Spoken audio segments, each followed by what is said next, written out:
आप क्या लेना पसंद करेंगे, उदासी या मुस्कान? एक बार बुद्ध एक गांव से गुजर रहे थे, लेकिन उस गांव में लोगों के बीच गौतम बुद्ध को लेकर गलत धारणा थी, जिस कारण वो बुद्ध को अपना दुश्मन मानते थे। जब उस गांव में बुद्ध आए तो गांव वाले उन्हें बहुत भला बुरा कहने लगे और बदुआएं देने लगे। लेकिन इसके बावजूद भी बुद्ध गांव वालों की बात शांति से और मुस्कुराकर चुपचाप सुनते रहे। गांव वालों ने देखा कि उनकी बातों का बुद्ध पर कोई असर नहीं हो रहा है और वे विनम्रता से उनकी बातें सुन रहे हैं। गांव वाले जब बोलते बोलते थक गए तो आखिर में बुद्ध ने कहा कि यदि आप सभी की बातें समाप्त हो गई हो तो मैं अब प्रस्थान करूं।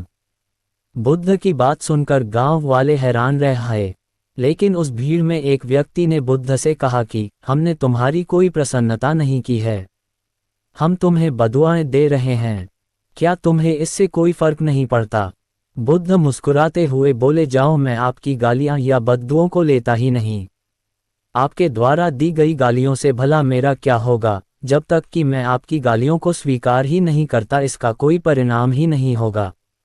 जानते हैं, कुछ दिन पहले एक व्यक्ति ने मुझे बहुत सारे उपहार दिए, लेकिन मैंने उसे लेने से मना कर दिया। जब मैं लूंगा ही नहीं तो कोई मुझे कैसे दे पाएगा? बुद्ध ने पूछा, बताइए, अगर मैंने उपहार नहीं लिया तो उपहार देने वाले व्यक्ति ने क्या किया होगा? भीड़ में से किसी ने कहा, व्यक्ति ने अपने उपहार को अपने पास रख लिया होगा।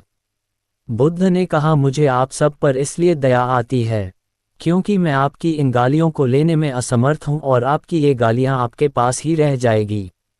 सीख।